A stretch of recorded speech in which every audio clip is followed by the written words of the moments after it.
Tarot. Tarot. Tarot. Can I go down? Hi guys! Welcome back to another Stitches and Stories on Sunday. Isn't the video nice today? I gave in and decided to use the phone.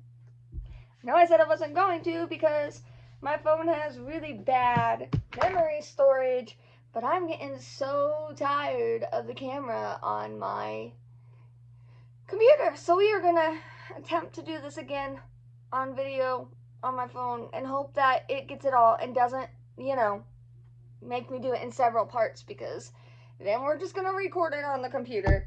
So anyway, welcome back. It's hot here this weekend. We are in a severe heat warning and everyone has been advised to stay indoors, but there's a lot of people outside at the lake and there's a lot of people outside in swimming pools. And so it's just perfect that today we are talking about Deep End, isn't it?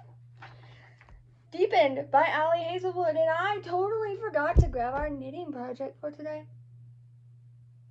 We're supposed to knit a potato. Hold on one moment.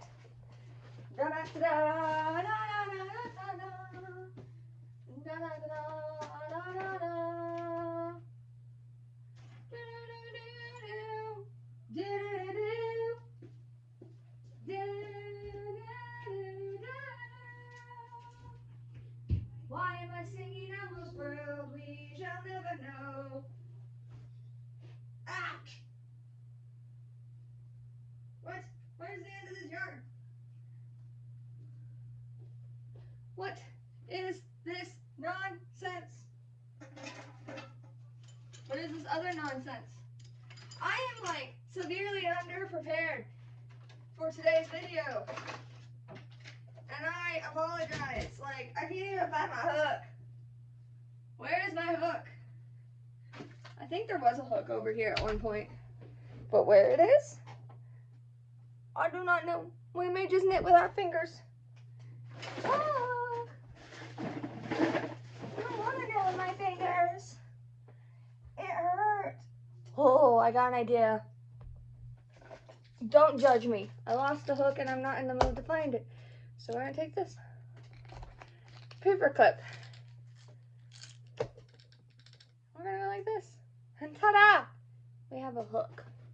So we're going to knit a potato today. And I can't tell you why. Someone commissioned it. Someone wants a potato. And so we are going to knit a potato for them. And we have two different brands here. I don't know how this is going to turn out. We're going to knit a furry potato. No, we're not. We're going to use this one. It's a weird color. If it doesn't turn out, I can just redo it. So, alright. So today's book is Deep End by Ali Hazelwood, and I sure as heck hope all you beautiful souls are doing amazing today on this fine Sunday. So Deep End was a book I've been waiting for a while, and I hope you had a chance to read it before our video. Come on, guys. If you hadn't, get on that. That's why I post the next two books on every video. So y'all can read a book if you want, and then we can chat about it. But if not, it's totally fine. We're just here to chat and have fun. Deep End is a contemporary romance, sports romance, and college romance, alright? I love Ali Hazelwood's books. Most of her stuff is STEM-based, and I went into this knowing it was a sports romance, so I didn't expect any STEM content. STEM is science, engineering, math.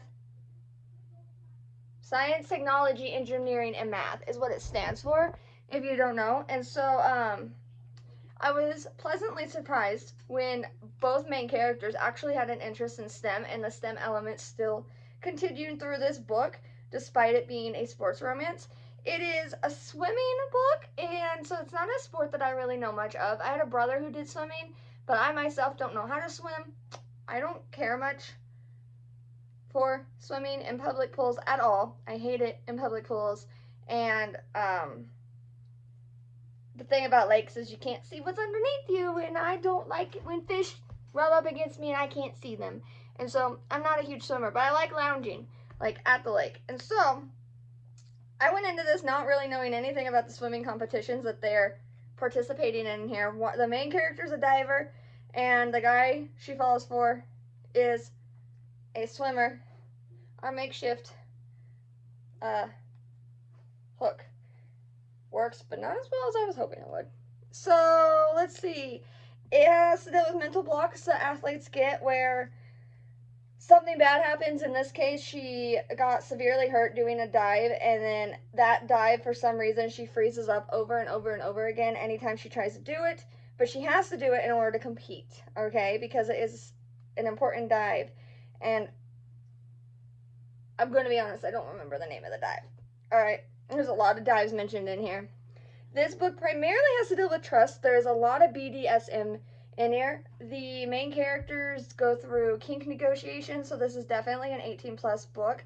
They actually hook up because one of the main character's best friend is drunk and complaining about how, well, not really complaining, but kind of complaining about how her boyfriend likes to get kinky in the bedroom and likes to be a dom, and she herself does not like it, and she finds out that her friend is a sub, and she's all like, you two should totally hook up and have sex. And they're like, that's weird, dude. But then they do, and it starts off as like a casual thing. Like, they're not, uh-oh. Dang it, I already messed up, guys. They're not,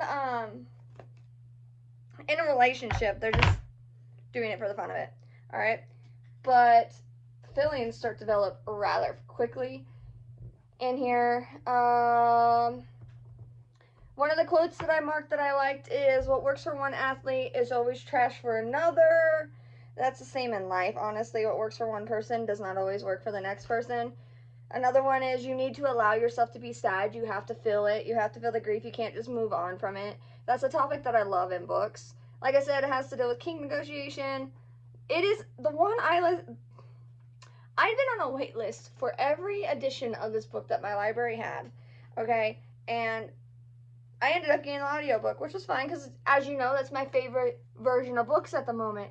And so I got the audiobook. The guy narrator read all the guy lines in Swedish, but the main...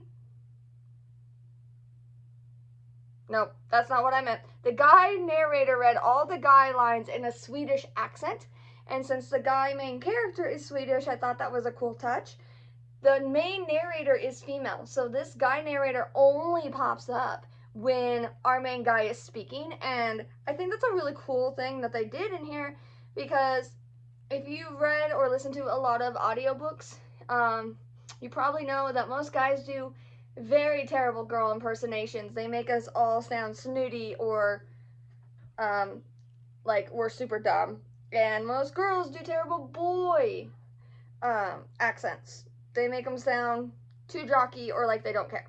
Okay, so it was kind of nice. It was really nice to see that this had a dual narrator to it. Stupid potato. My sister, who asked for this, better appreciate this. Just so you know.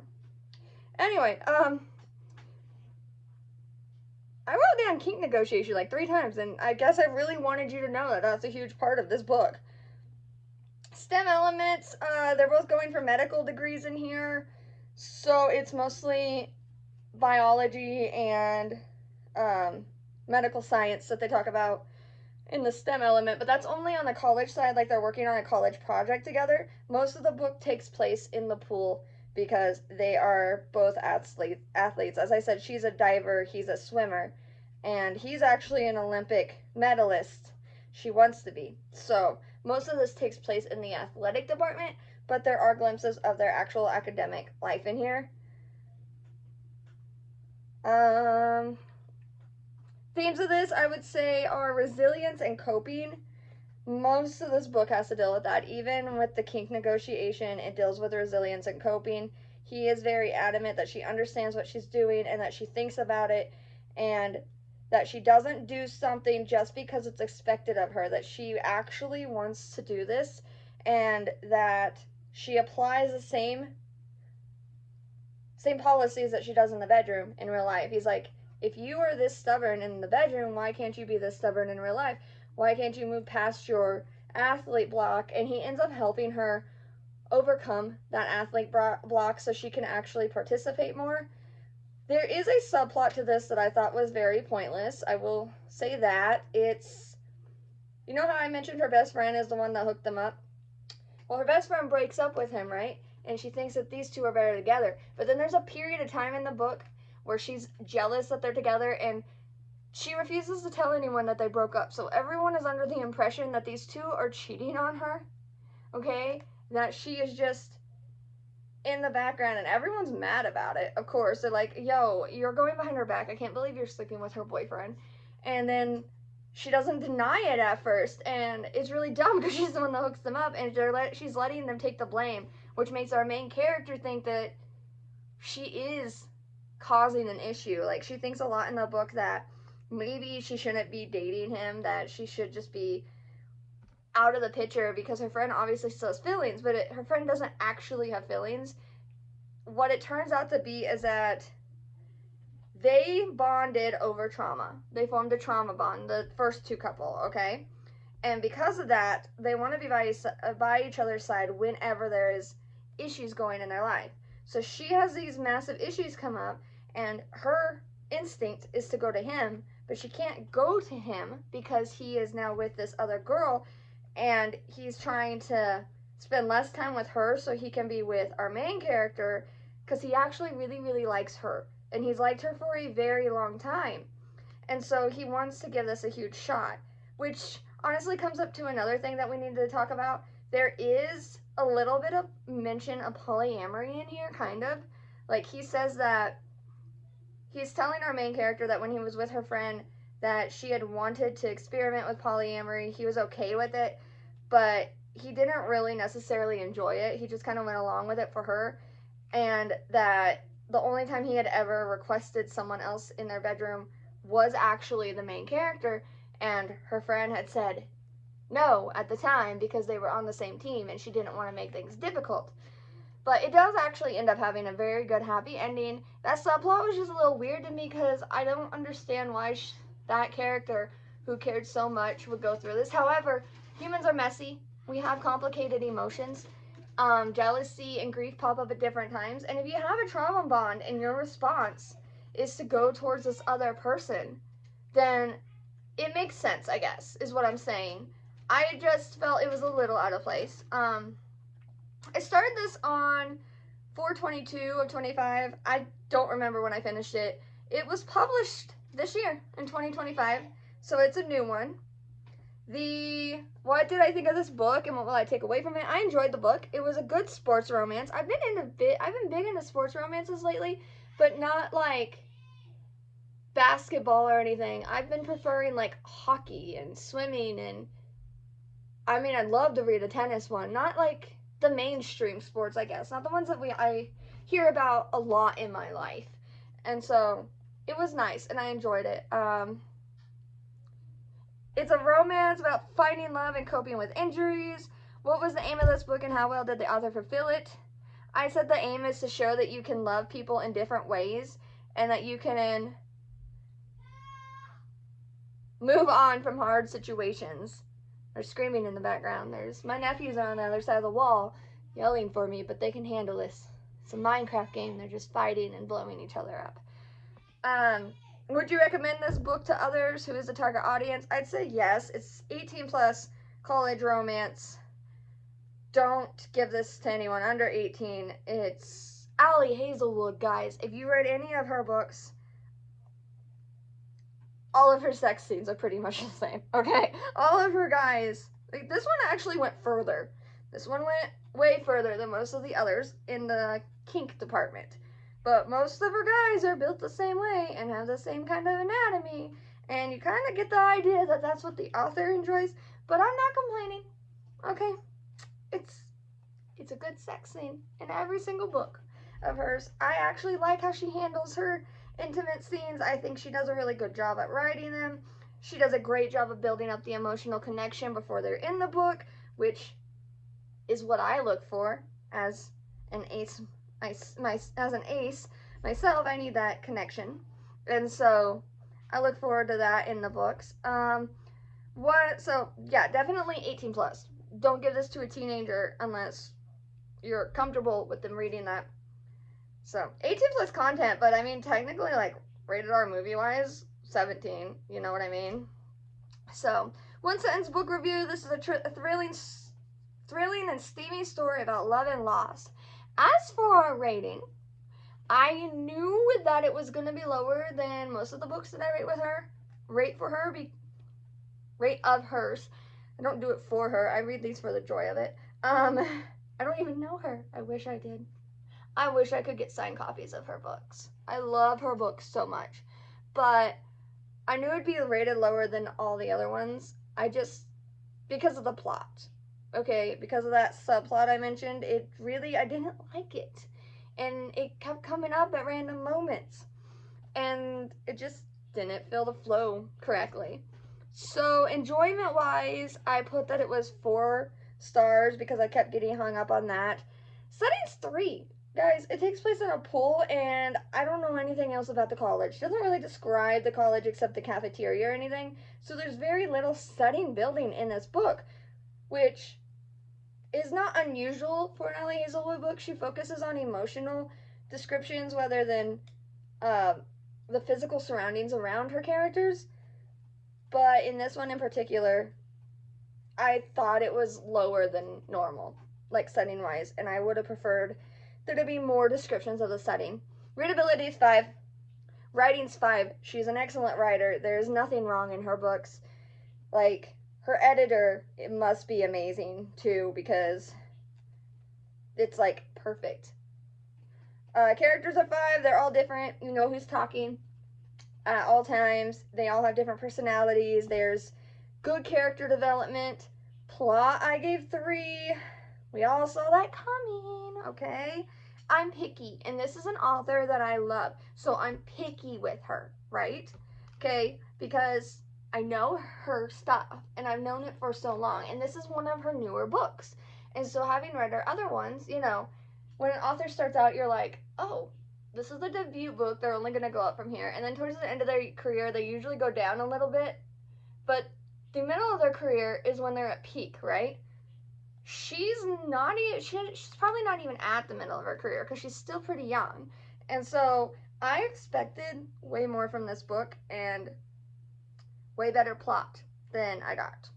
And so I gave it a 3 on plot. But when I added that all up and then divided it by 6, we got a 4.5 something, and so, no, I lied. We got a 3.5 something, and so it rounded up to 4 stars. And so we're sitting at 4 stars. And so she got a 4-star review from me for this book. It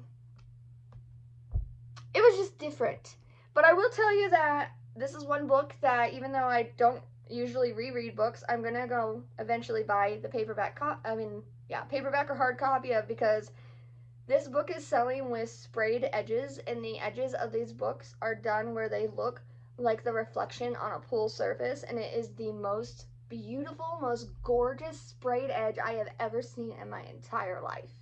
Like, I want it as a trophy. I want to sit this book on my shelf just so I can look at it, because it's art and it's beautiful, okay? And so I will probably eventually get an actual copy of this book so I can say it's a trophy and appreciate it that way. So that is today's book review. I forgot to tell you it's 460 pages.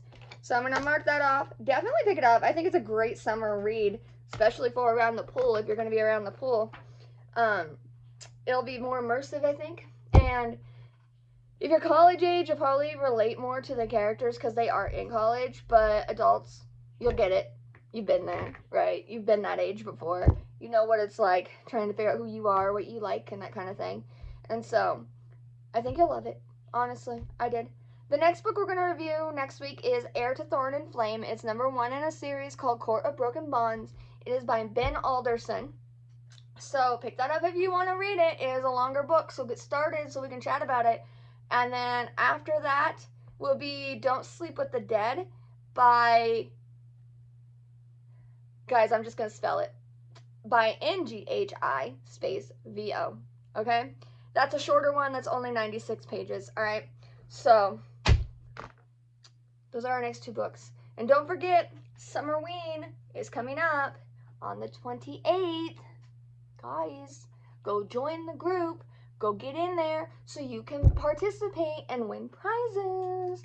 Alright, so I'm going to drop that link below too, because you want to be in the readers group. You're going to want to hang out with all these authors and see what books they have to offer, any prizes and giveaways and games. It's going to be a great time, guys. So you're going to want to be involved in it. Also, I got the June blind date with the books ready for our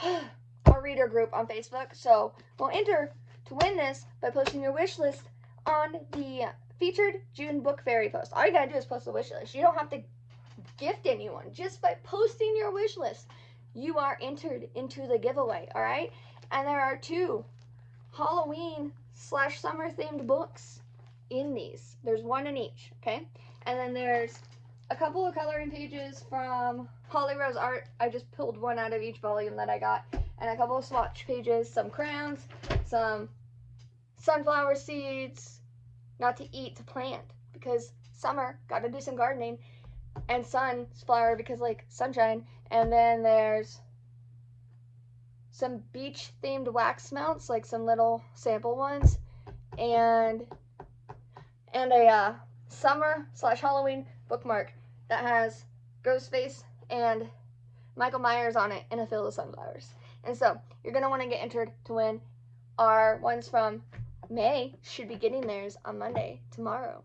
And so I asked them to post a photo in the group when they got them, if they would love to, so y'all can see what they got. So come join the group. All right, guys, thanks for hanging out as always. Subscribe, like the video if you'd like. I'm trying to grow the channel. I'd like to hit 50 subscribers, I'm not gonna lie.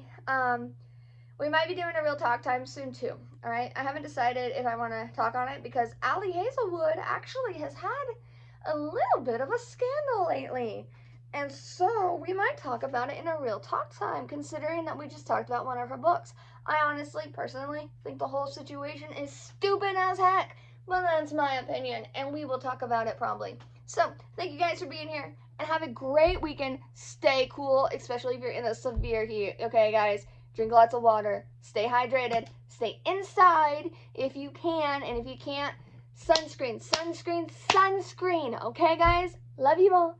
Bye.